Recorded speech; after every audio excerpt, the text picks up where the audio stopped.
Gloria a Dios. Queremos saludar a todos, a quienes nos ven a través de la televisión cristiana y a quienes nos siguen a través de las redes sociales. Que Dios les bendiga grandemente en esta mañana de domingo. Y sean muy bienvenidos al canal de Teología Bíblica del Ministerio de Restauración a las Naciones, desde la hermosa ciudad de Ambato, aquí en el Ecuador. El tema para el día de hoy de nuestro estudio es acerca de la quinta parte de la doctrina de la Cristología. Por favor, preparen sus Biblias y acompáñenos a estudiar la maravillosa palabra de Dios. Bienvenidos una vez más. Gloria a Dios. Y les dejamos con nuestro maestro y pastor, Juan José Muro.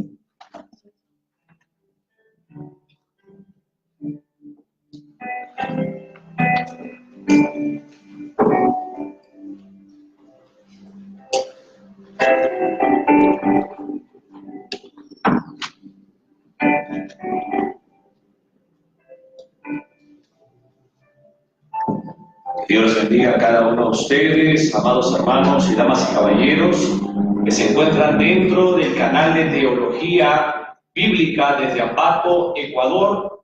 Queremos saludar a todos nuestros hermanos pastores y pueblo en general que nos están viendo en este momento a través de la televisión cristiana, aquí en Ambato, en la provincia de Tungurahua, también que nos ven en el Ecuador, en otras naciones de Sudamérica, Centroamérica, y también en Norteamérica. Para mí es un honor estar esta mañana en una clase más teológica delante de ustedes. Tengan la gentileza, por favor, de ponerse de pie para adorar a Dios. Padre Santo, Padre amado, en el nombre digno de nuestro Señor Jesucristo, esta mañana queremos presentarnos ante el trono de gracia para pedirle primeramente que perdone nuestros pecados. Padre eterno, queremos reconocer que el hombre separado de usted no vale nada en esta vida y que solamente dependiendo de usted, Padre, a través del Cordero Pascual, podemos entender los propósitos de la creación y de la vida eterna. Quiero agradecerle, Padre, por el autor y inspirador del libro de los libros, el libro por antonomasia, la Biblia, la Santa Escritura. Biblia que tiene el poder para liberar, transformar y regenerar cualquier vida de cualquier ser humano.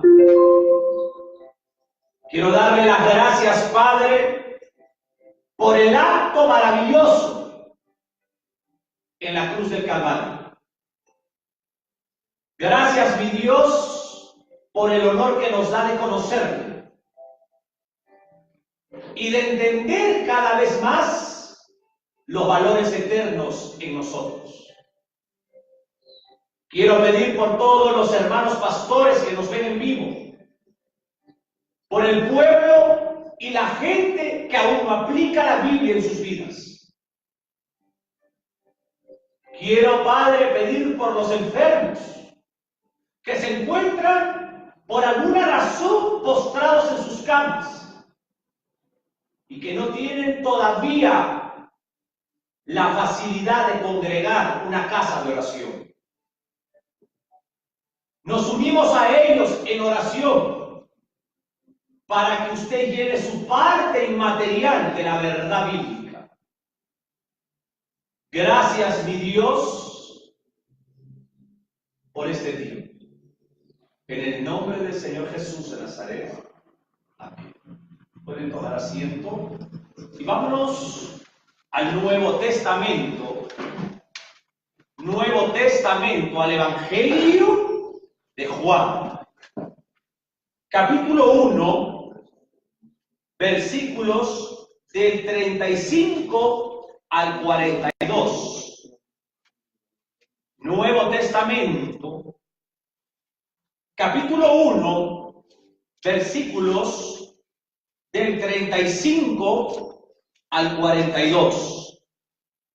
Y como estamos dentro de una escuela bíblica, pues los hermanos y los alumnos debemos de aprender a escribir para enseñarle. Vamos a pedir a la hermana Yoconda que, mirando la cámara, tenga el honor de expresar la Biblia. Amén. Amada Iglesia, vamos a leer la palabra del Señor en el nombre del Padre, del Hijo y de su Espíritu Santo. Amén. Evangelio de Juan, capítulo 1, versículos del 35 al 42. Los primeros discípulos. El siguiente día, otra vez estaba Juan y dos de sus discípulos, y mirando a Jesús que andaba por allí, dijo: He aquí el Cordero de Dios. Le oyeron hablar los dos discípulos y siguieron a Jesús. Y volviéndose Jesús y viendo que les seguían, les dijo: ¿Qué buscáis? Ellos le dijeron: Rabí, que traducido es maestro. ¿Dónde moras? Les dijo: Venid y ved.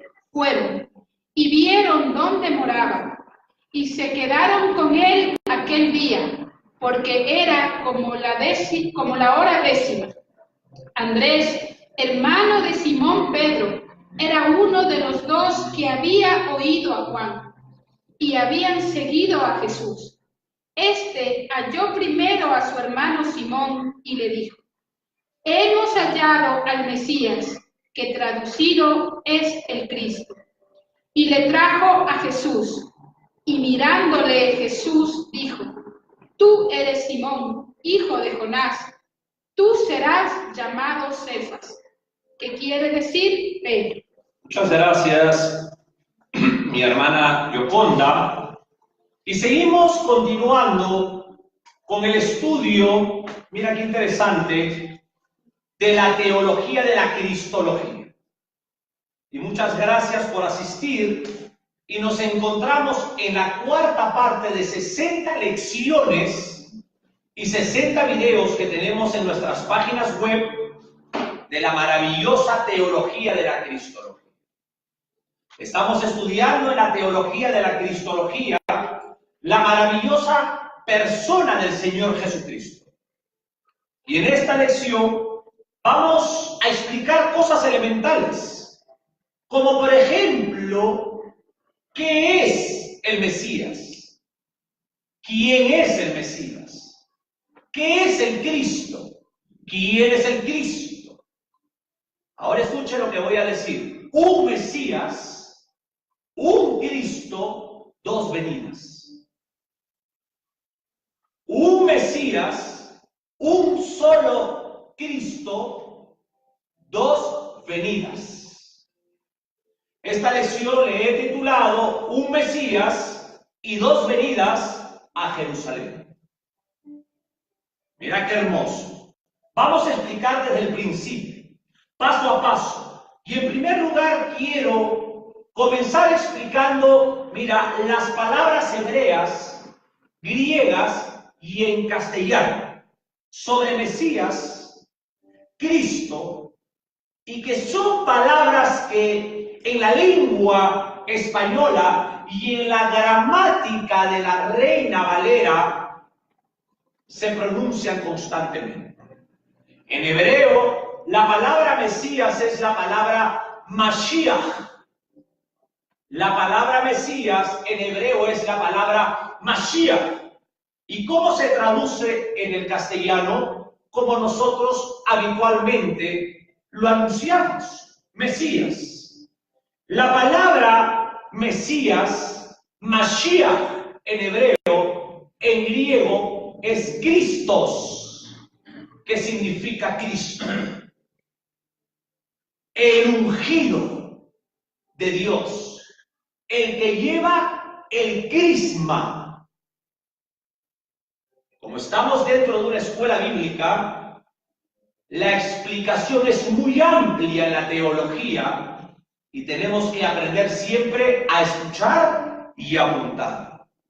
La palabra el ungido significa el que lleva el crisma, el que lleva el aceite de la unción. ¿Qué significa, damas y caballeros, el ungido? Permítame, por favor, esta mañana explicarlo desde el principio.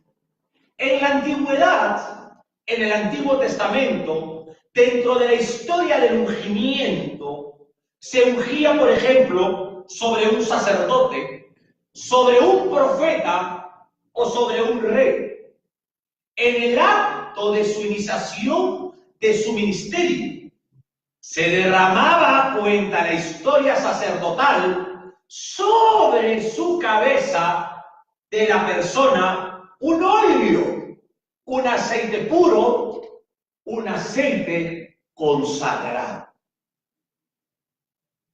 Era un aceite especial para el momento, era un aceite también aromático que se usaba dentro de la historia del ungimiento, dentro de la integridad.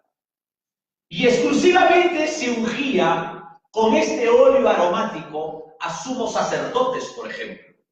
Se ungía a sacerdotes, profetas y reyes.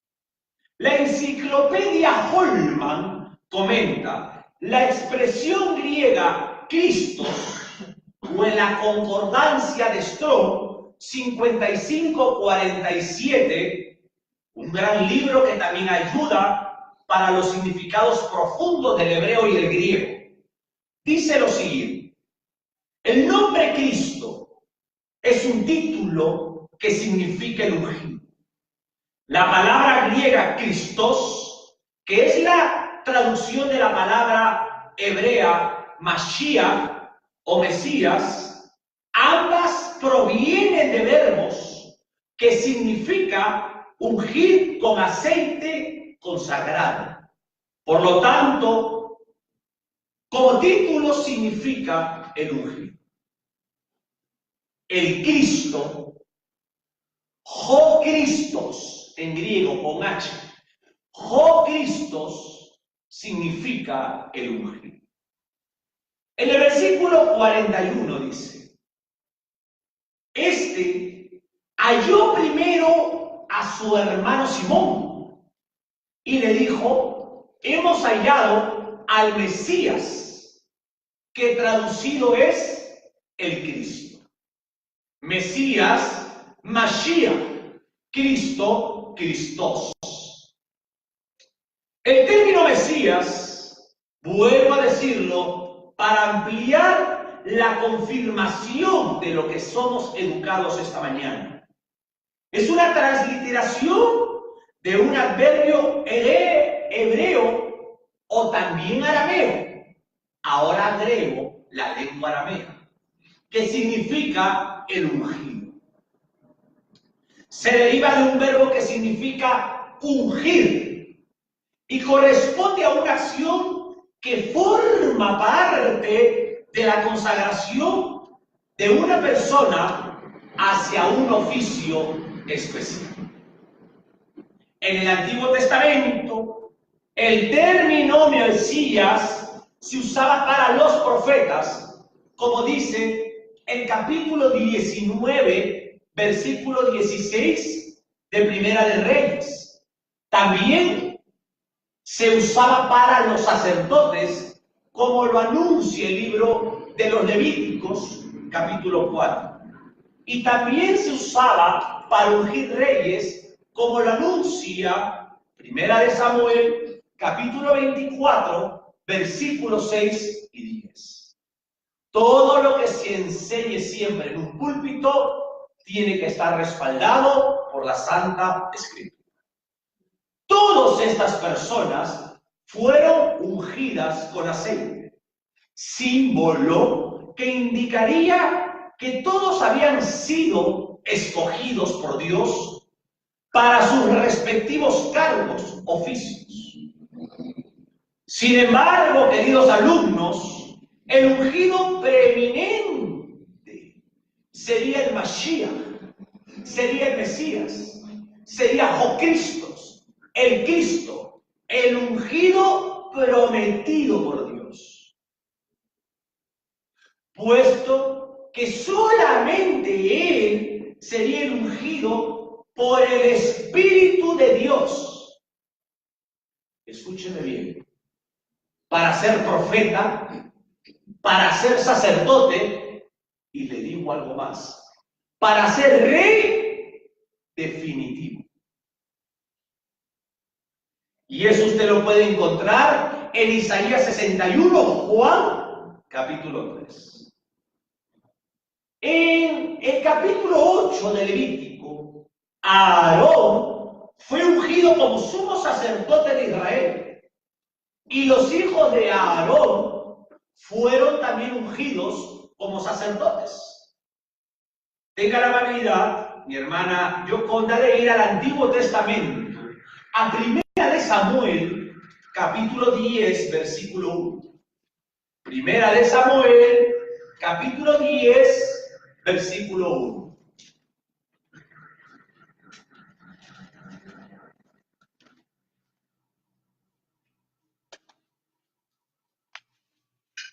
Primera de Samuel, capítulo 10, versículo 1. Amén. Primera de Samuel, capítulo 10, versículo 1. Tomando entonces Samuel una redoma de aceite, la derramó sobre su cabeza y lo besó, y le dijo: ¿No te ha ungido Jehová por príncipe sobre tu pueblo Israel? Muchas gracias, mi hermana Yoconda. Y en la teología, la expresión, te ha ungido Jehová por príncipe sobre su pueblo. El Señor en aquel entonces escogió a Saúl como príncipe de Israel y comunicó su elección mediante la unción, mira, en privado, efectuada por Samuel, lo que inmediatamente significaba su separación de Saúl para servicio de Dios. Cuando dice ese versículo, ¿no te ha ungido Jehová por príncipe sobre su pueblo? Está diciendo también en la teología o su heredad. Cuando dice su pueblo, está hablando su heredad. La heredad era la nación de Dios. ¿Cuál es la nación de Dios? La nación de Israel.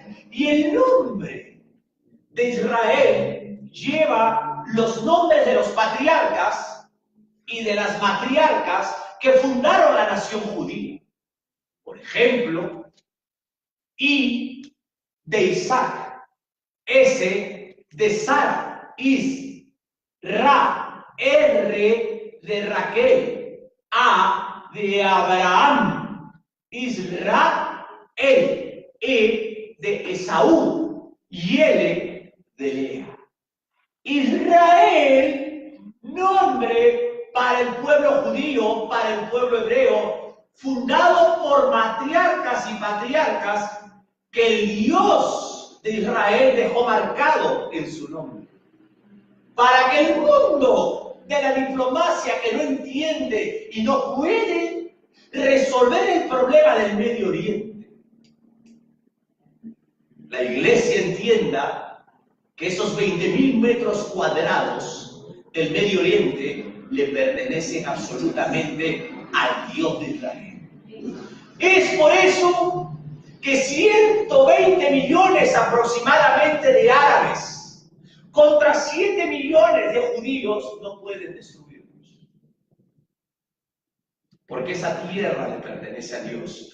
Porque cuando yo dije que el ungido del Padre, el apóstol del Padre, el enviado del Padre, es rey para siempre, es sacerdote para siempre, es profeta para siempre.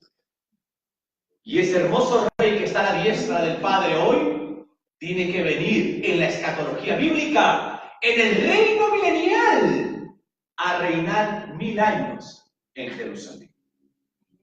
Es por eso que nadie puede tocar esa tierra.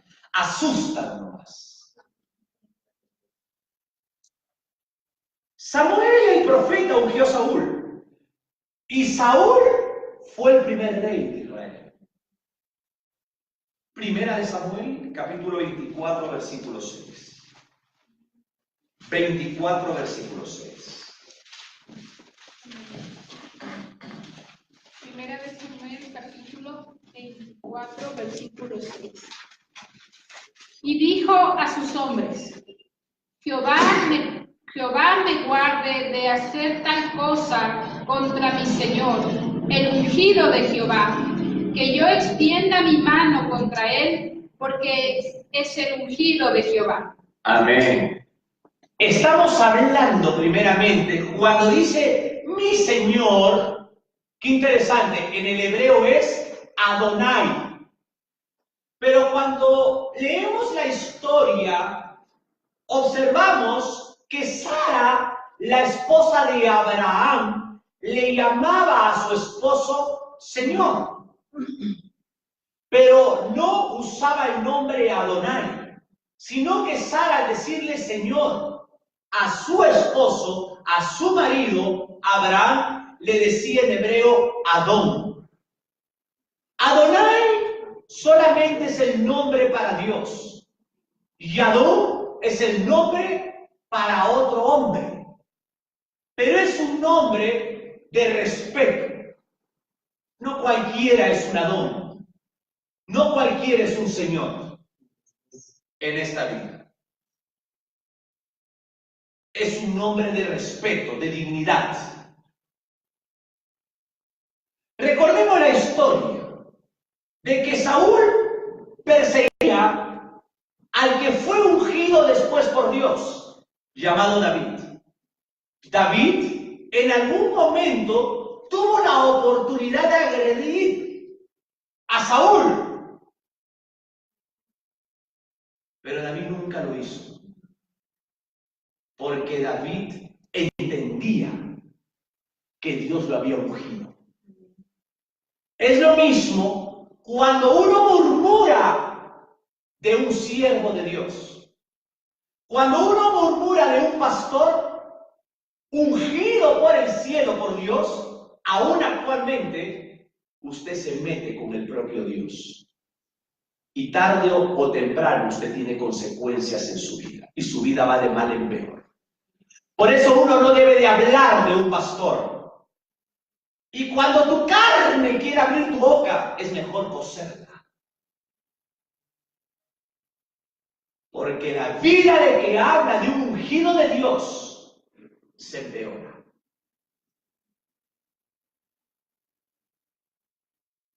David entendía eso. Y a pesar de que él quería matar a David, él dijo, no voy a hacer nada. Porque Dios lo ungió, y sea Dios quien lo enjuicie y no yo. Cuando dice la teología, el ungido de Jehová, cuando leímos, David reconocía que el Señor mismo había puesto a Saúl como rey. Así, el juicio y la eliminación de Saúl tenía que dejárselo al mismo Dios. Samuel el profeta, Samuel el juez, ungió a David, mira, por rey de Israel.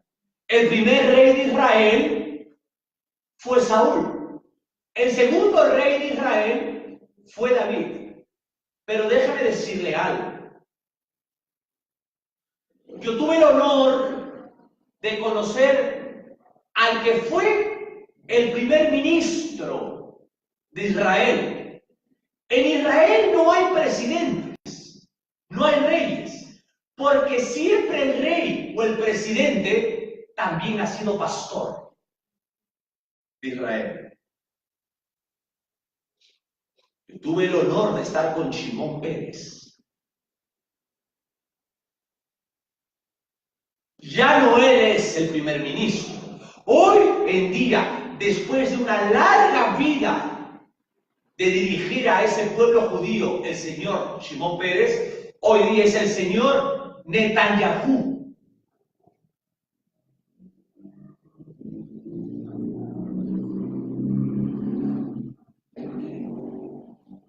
Lea, tenga la amabilidad, capítulo 16 de Primera de Samuel, versículo 3.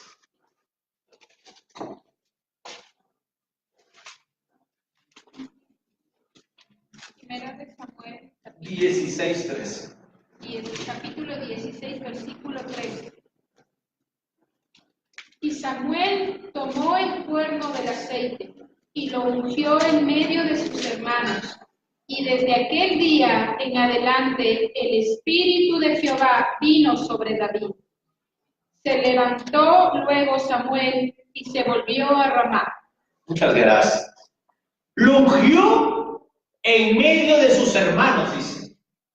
La primera unción de David tiene lugar delante de su familia, delante de su casa.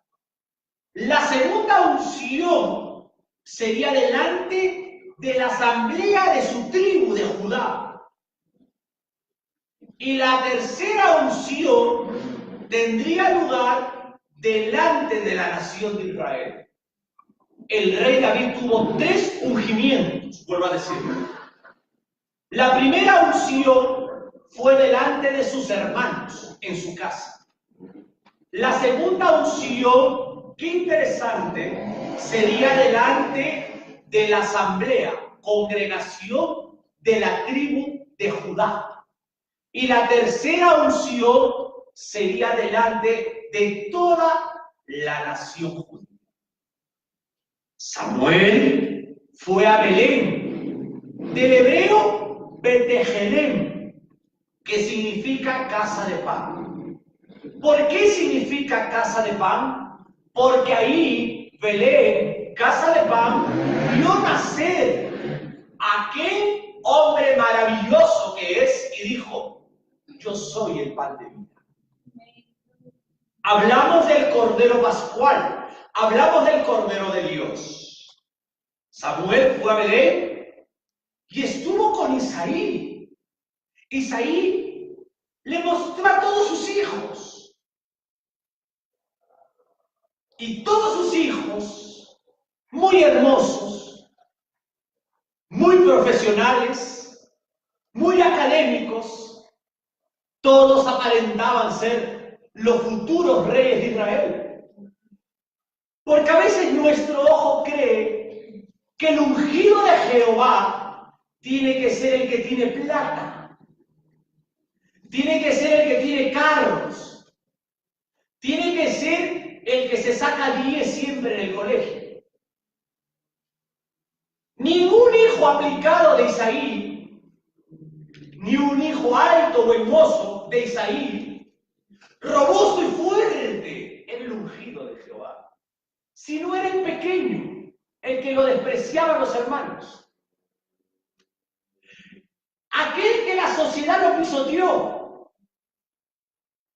Aquel que nunca tuvo una academia y un PhD ni máster, sino que fue un simple pastor de ovejas y animales. Donde este mundo no da nada por personas así. Este mundo da mucho por aquellos que tienen un PhD, un máster o ganan miles de dólares mensuales. Pero para Dios sus ungidos son los pequeños, los despreciados. Y David era uno de ellos, un pequeño, un chiquito, aislado de su familia, de sus hermanos, al que lo mandan a cada rato. Él era David. Samuel ungió en aquella oportunidad a David por rey de Israel. Y el ungido futuro, el pequeño de la manada, le descansaba una unción que en el tiempo de Dios el mundo iba a saber quién era. 16 años con Dios, David, solo. Dios preparando el corazón para algún día ser el pastor. Fue ungido, pero no pasó nada, sino que pasó algo internamente, no externamente. Mientras que él peleaba con osos y leones en un bosque donde nadie lo veía, llegó un día a pelear con Goliat, donde el mundo lo vio. Dios lo preparó en un bosque a solas. De repente lo preparó en Ambato, solito, despreciado. El que no tiene nada. Pero ahí estaba la unción del Santo, desarrollando en su corazón un hombre de Dios. Después de 16 años, el mundo conoció que ese pequeño tenía el corazón de Dios. 16 años preparado por Dios. No es que él tenía el corazón de Dios, sino que él entendía para qué Dios lo había ungido. Y entendió de que él tenía el corazón de Dios. Quiero que le diga algo. ¿Cuánto cuesta ser piadoso en esta vida? Cuando más me humillas, más te amo. Cuando más me desprecias, más le lloro a Dios por ti. Yo lo he aprendido. Años de años para tener un corazón de Dios. A pesar que usted y yo matamos al Señor en la cruz, todavía nos da la oportunidad de no irnos al infierno.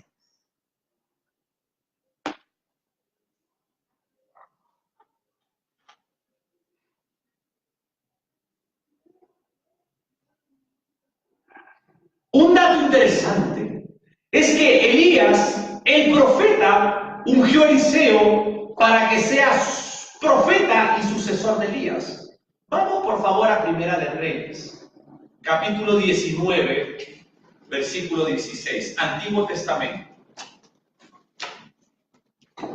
Primera de Reyes. Capítulo 19, versículo 16.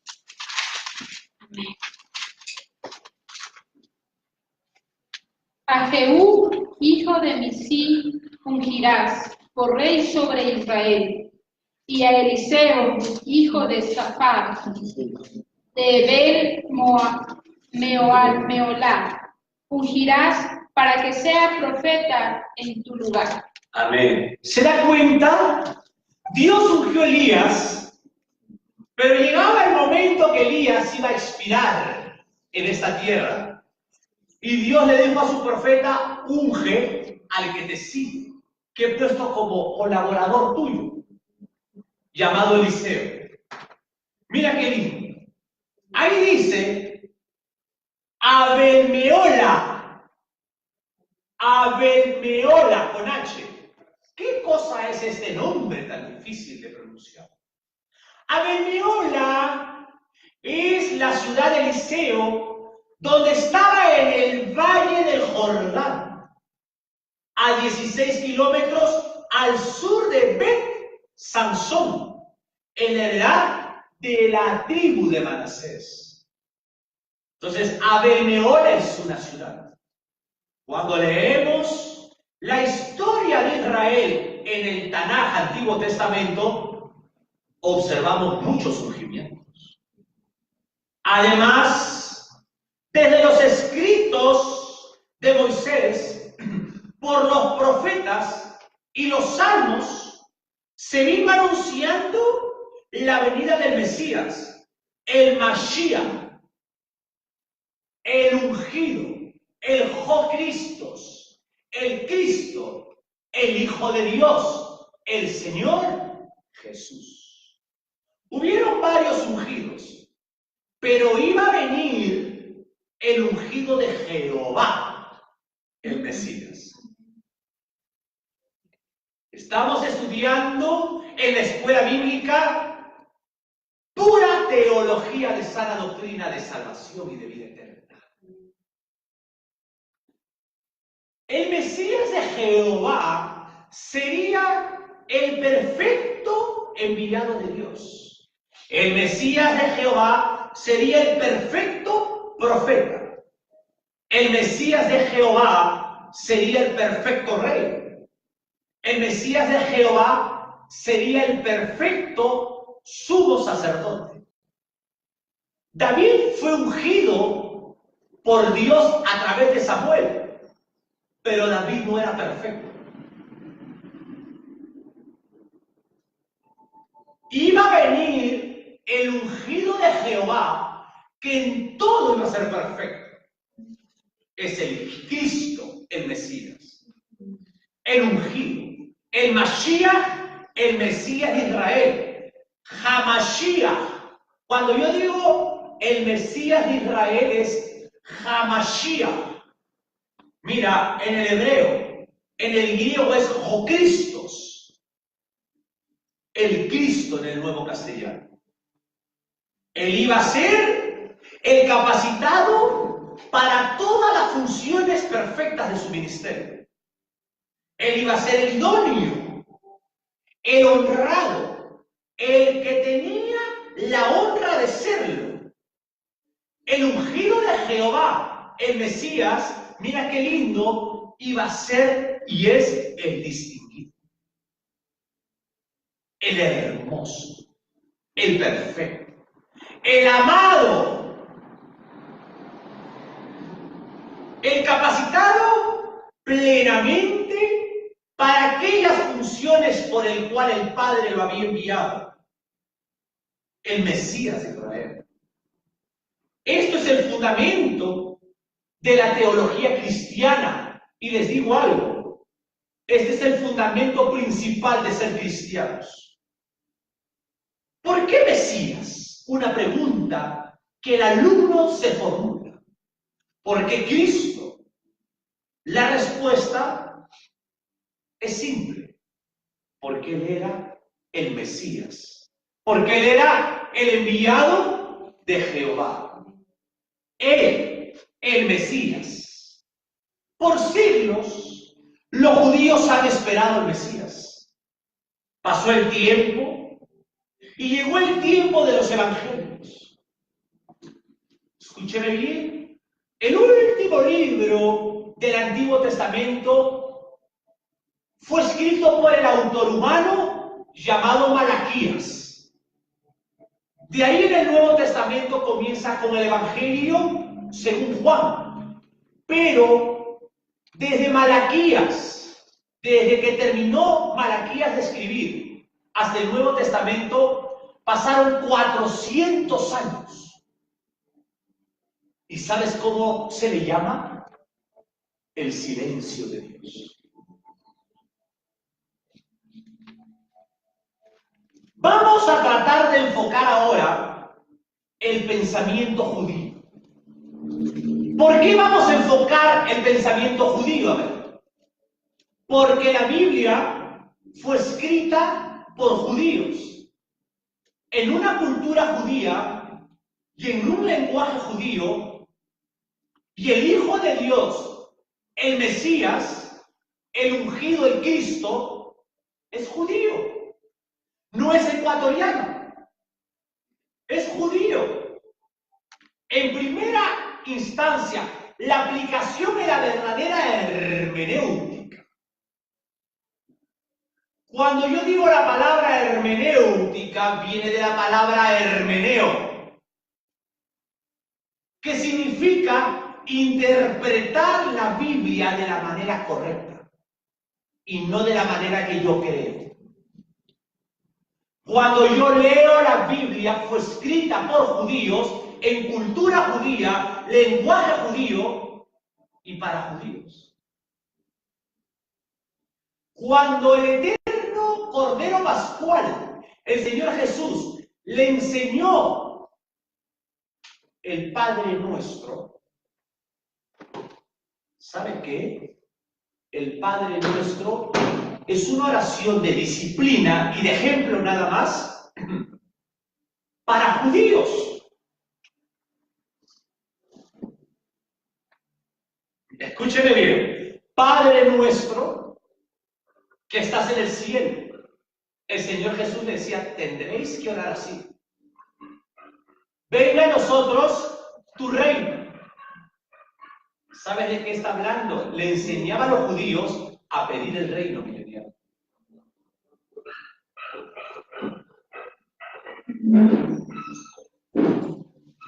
La iglesia podría decir el Padre Nuestro, no es pecado, pero la aplicación es judaica. El primer pensamiento clásico judío enfocaba la esfera del Mesías. Por ejemplo, el pensamiento judío marcado por pasajes mesiánicos del Antiguo Testamento. Cuando yo digo pasaje mesiánico, ¿qué significa eso? Son pasajes que hablan del ungido de Jehová, el Hijo de Dios.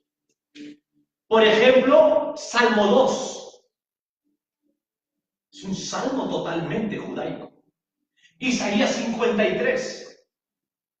Es el evangelio para los judíos, de lo cual rechazaron. Hablar del Mesías. Voy a hablarles de los pensamientos clásicos judíos antes del Señor Jesucristo. Déjenme decirles que debido al fuerte contraste, la imagen del Mesías sufriente, descrito en Isaías 53, y la imagen del Mesías rey, majestuoso en Isaías 11 o 9, es un contraste.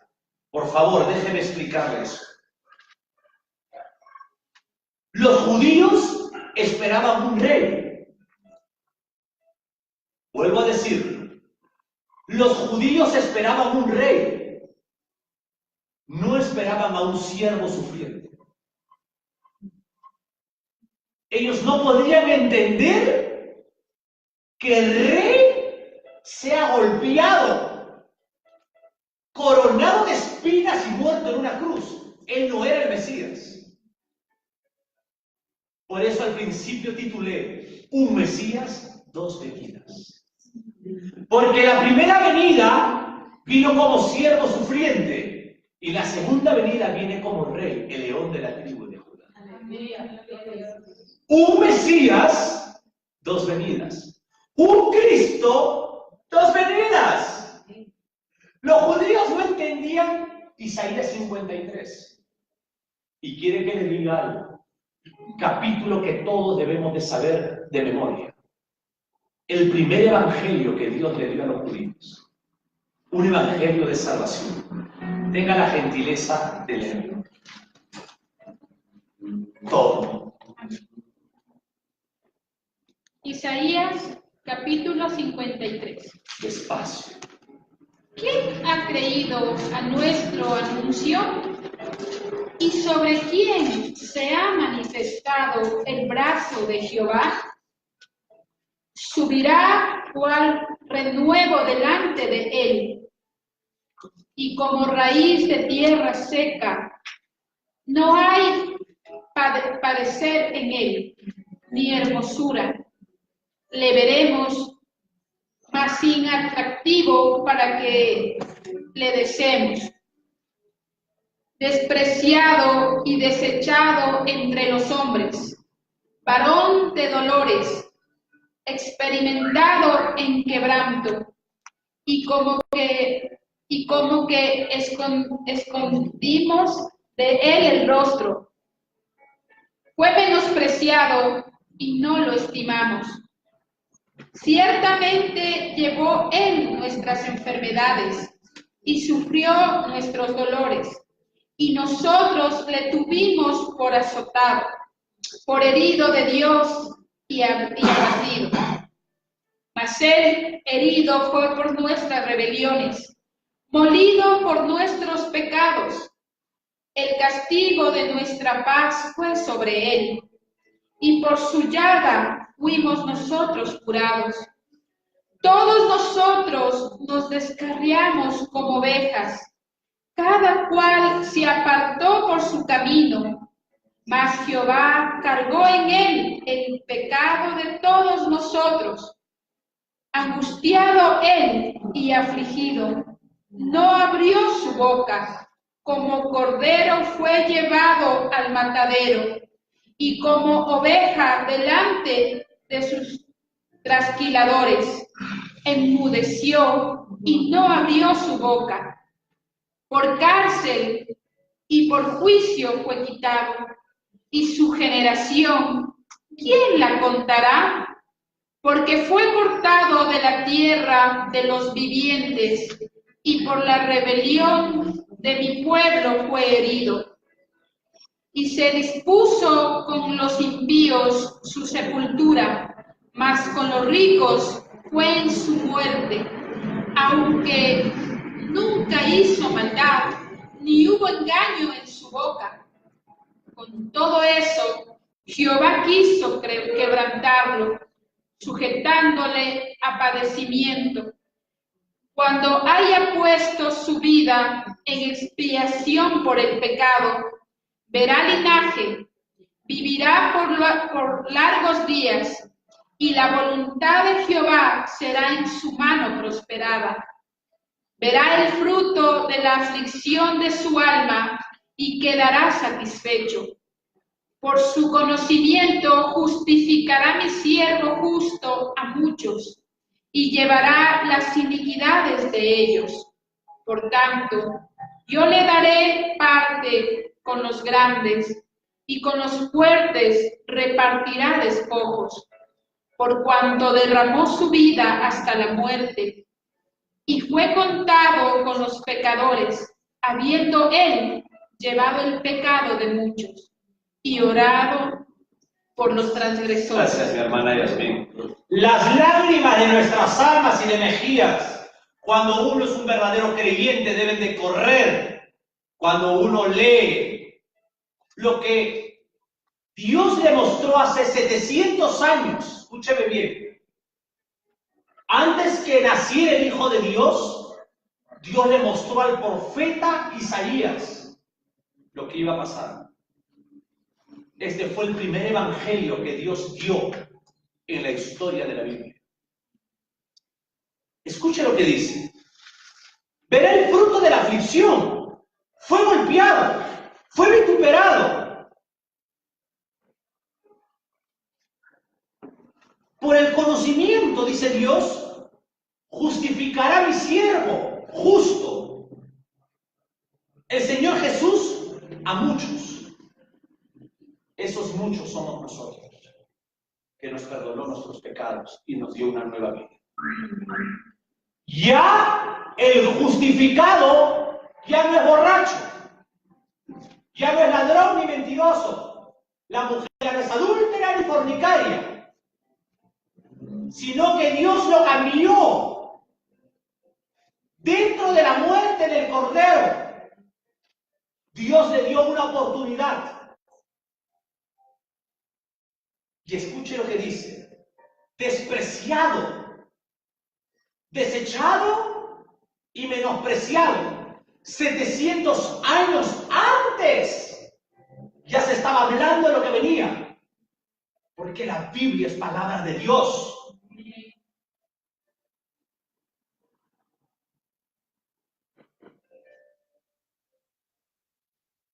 El Señor Jesús no solo sufrió abuso exterior, sino también profunda aflicción interior por la falta de gratitud de la humanidad. Porque el Señor Jesús vino a salvar y la gente lo rechazó.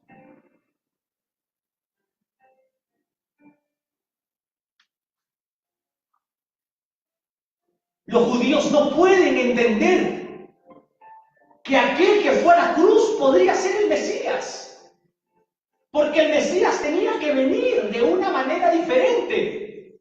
Y te voy a explicar por qué. Escúchame bien, por favor, para entender esta teología. Isaías 53. Acabamos de leer, pero escuche lo que dice el capítulo 9. Primero pasó esto antes de este capítulo. Escúcheme por favor. Porque un niño nos es nacido, hijo nos es dado, y el principado está sobre su hombro. Y se llamará el Mesías admirable. El Mesías será consejero. El Mesías será Dios fuerte, Padre eterno, príncipe de paz. Lo dilatado de su imperio y la paz no tendrán límite sobre el trono de David y sobre su reino, disponiéndolo y confirmándolo en juicio y en justicia desde ahora y para siempre. Entonces los judíos leyeron esto y no podían entender Isaías 53, porque había un contraste de escritura. Primero hablan de un Mesías que viene con un reino que nunca acaba, con un rey que es Dios fuerte, y de ahí me vienes a decir que el hijo de María, el hijo del carpintero, ese hombre indefenso era el rey. No podían entender ellos que primero el rey tenía que venir como cordero, manso y humilde, para morir por ellos y por nosotros. Y hacer un puente entre la tierra al cielo a través del siervo sufriente. Y el siervo sufriente dijo: yo soy el camino. Yo, el siervo sufriente, el cordero, el manso, no el indefenso, sino el cordero, no el débil. ¿O no te acuerdas que yo era Dios fuerte, Padre eterno? Me hice cordero por amor a ti. Me hice cordero. Me dejé clavar las espinas para que salgas de tu pecado, para que dejes la inmoralidad de tu vida. Porque no quiero que mueras y despiertes mañana en el infierno.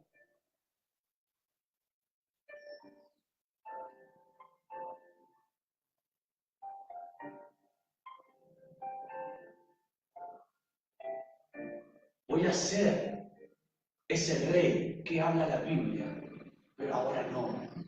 Ahora vengo a morir por ti, para que cuando venga el rey disfrutes conmigo el reino milenial. Porque si no estás en el cordero, no podrás disfrutar el reino milenial. No podrás disfrutar los cielos nuevos y la tierra nueva. No podrás estar en las bodas del cordero, si no estarás acá lamentándote toda tu vida por la vida que llevas. Y terminarás no solo en un sepulcro, sino en una vida eterna, con tu propia conciencia de tu maldad en esta tierra, en el mismo infierno. Para eso Dios te trae esta mañana, para que puedas entender que su amor es más grande de tu ignorancia, que tu manera de pensar es pequeña, que Dios tiene algo más grande de lo que tú no crees y ni sabes. Es su amor, es conocer su piedad, la restauración en tu vida, en tu hogar, con tus hijos. Tener la paz que no conoces, ni el amor que no te amas a ti mismo. Y el amor de uno que no se ama a sí mismo, nunca podrás amar a tus hijos, porque no conoces ni el amor. El Señor quiere darte amor y lo sigue rechazando. Y te sigues condenando en tu propia maldad, con tus propias consecuencias. Podemos entender esto, que Dios te ama. Dios tiene algo más grande que la vida que tienes. Se llama orden, restauración. Dios creó la vida de una manera diferente. Uno hace su vida como quiere en Dios.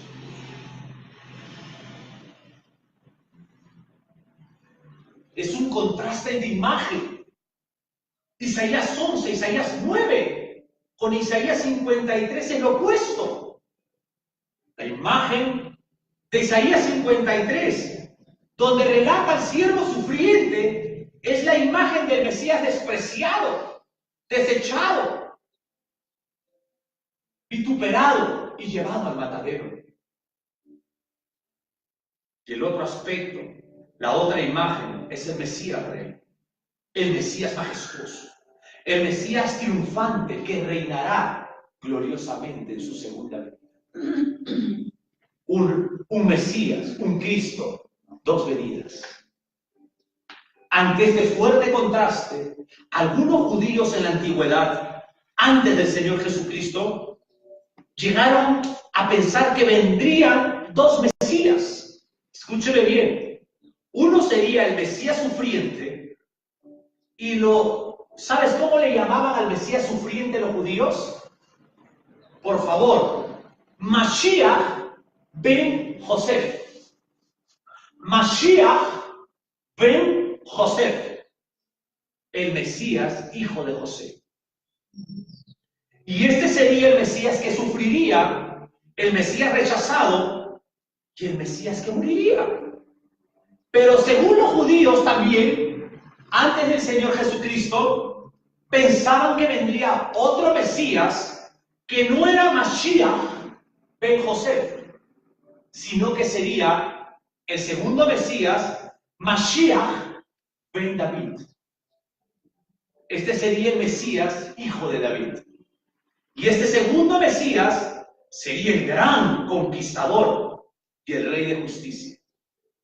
Y no sabían ellos que el Señor Jesús, el Mashiach ben José, el siervo sufriente, en la cruz del Calvario conquistó todo. Él ya no venía a volver a conquistar nada, porque Él conquistó en la cruz la vida de la humanidad. Amén. Cuando la Biblia dice, Juan del 10, que Él vino a traer vida y vida en abundancia, no está hablando de dinero, está hablando de riquezas espirituales, de paz. Puedes dormir en paz, despertar en paz, amar. La prosperidad de Dios, ¿sabes cuál es?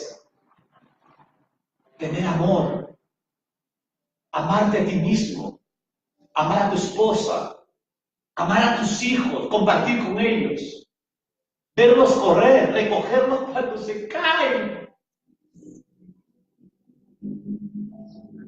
salir de la mano con tu esposa a comprar pan, ir a tomar un helado de $0.50. ¿Sabes cuál es la prosperidad de Dios? Tener paz emocional. No sentirse atormentado ni perseguido que lo van a matar o que te van a atrapar. ¿Sabes cuál es la prosperidad? Decirle a tu madre, a tu padre, a tu esposo, a tu hijo, con honestidad y mirarlo a los ojos y decirle te amo. ¿Sabes cuál es la prosperidad de Dios? Comer un arroz con huevo, con amor. ¿Sabes cuál es la prosperidad de Dios? Darle $1 a un indigente cuando te toca la ventana de tu carro. $1, no 10 centavos.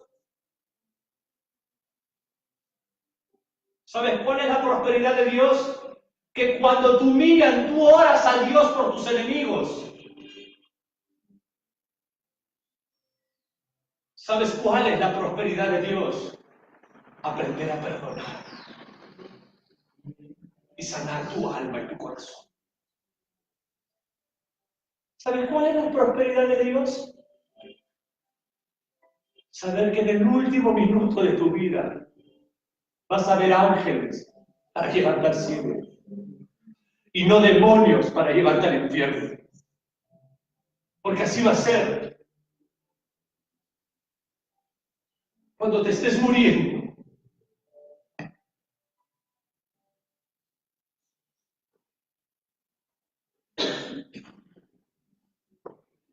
Cuenta la historia. Uno de los primeros cirujanos, cardiólogos de operación en Norteamérica de pecho abierto. Escúcheme bien. En aquel entonces impío. Muy atento. Se murieron cientos en su quirófano. Uno de los primeros. Pero él no era cualquier hombre en el aspecto de pensamiento. Para ser uno de los primeros cardiólogos de pecho abierto, era un hombre muy minucioso. Y más cuando se le moría. Pero él miraba que cuando se le morían en el quirófano, muchos morían con la cara así. Con la frente fruncida. Y otros morían como que con cara de alegría. Él empezó a investigar este acto facial. Y antes de llevar a su cliente al quirófano, lo visitaba en su cuarto. Imagínese el drama que había en ese cuarto para una operación en aquel comienzo de estas operaciones de pecho abierto. Pero él veía que los cristianos estaban alabando a Dios. No estaban como en la religión tradicional con una sarta de bolas, hablando a fantasmas, sino con todo el respeto a la dignidad del hombre. Los creyentes alababan a Dios, adoraban a Dios. ¿Y sabe qué decía la familia antes que entra al quirófano? Esto lo añado yo, porque no está en su libro. No te voy a decir hasta luego, sino hasta pronto. Porque el día que te mueras, te veré pronto en la resurrección de los muertos o en el arrebatamiento de la iglesia. Y dice él que los cristianos morían con la cara amplia, alegre, como con cara de angelito. ¿Qué pasa con esto? Él explica en su libro que cuando uno va a morir, sistemáticamente, damas y caballeros, la muerte científica es así. Se te paraliza primeramente la membrana coronaria. Es por eso que todavía cuando se paraliza la membrana coronaria, todavía hay segundos para revivir.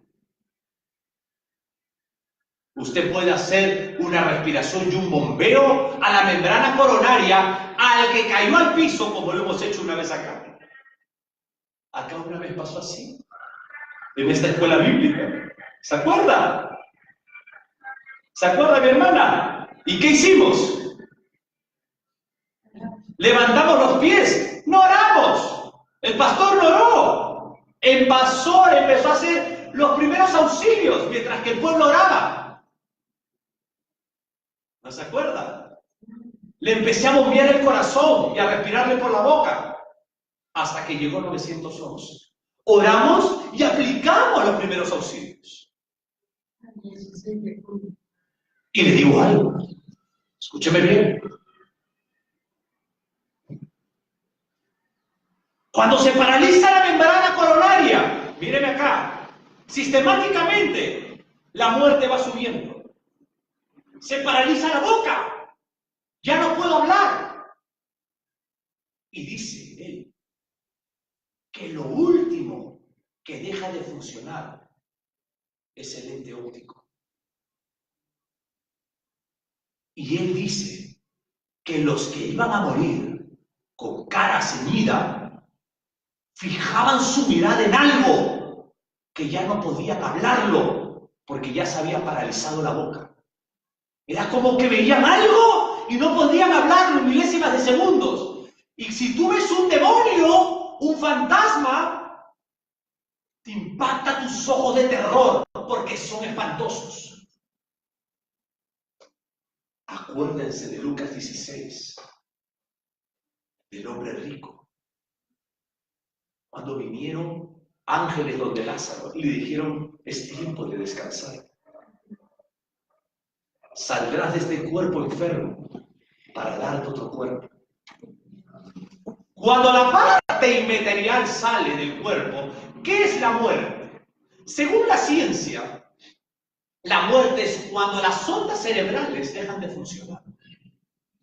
Según Dios en la Biblia, la muerte simplemente es la separación del espíritu y alma o la parte inmaterial al cuerpo físico.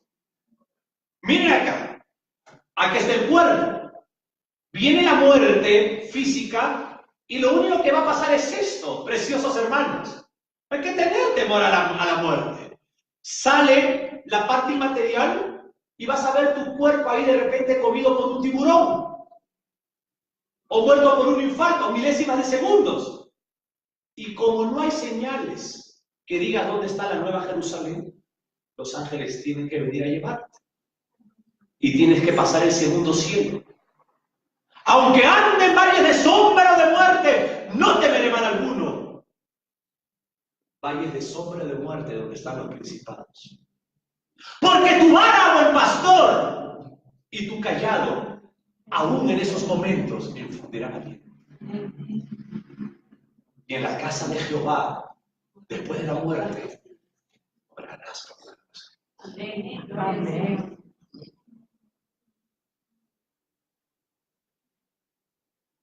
Este hombre sabe lo que hizo, mi hermano. Buscó una iglesia bautista en Estados Unidos. Y cuando el pastor dijo, crucen adelante los que quieran recibir al Señor Jesús, este doctor pasó y escribió su libro. Y te aseguro que este hombre, cuando inspiró, porque los creyentes no morimos, sino descansamos. Expiramos. Te aseguro, cuando él murió, su cara fue de un angelito. Y no murió con la cara conocida. Ahora muchos como yo tenemos la cara por sufrir. Yo no creo que cuando yo muera mi cara se estire de mi cansancio. Pero sí sé que yo me voy con Dios. Vamos a ponerla.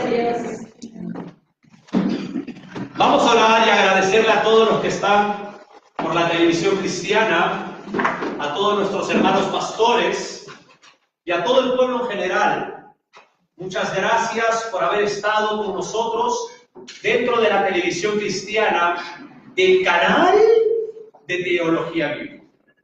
Para mí es un honor el poder haber estado presente esta mañana delante de ustedes. Por favor, acompáñenme a orar a Dios. Padre amado, Padre Santo, amado Dios, en el nombre del Señor Jesús de Nazaret, queremos darle la gloria, honra y honor, y queremos darte las gracias por su amor y su paz. Gracias por esta enseñanza que glorifica su nombre y el nombre de su Hijo. Gracias por la hermosa Biblia, el libro de los libros. En el nombre del Señor Jesús. Amén. Sigan orando. Yo no sé qué problema usted tenga esta mañana.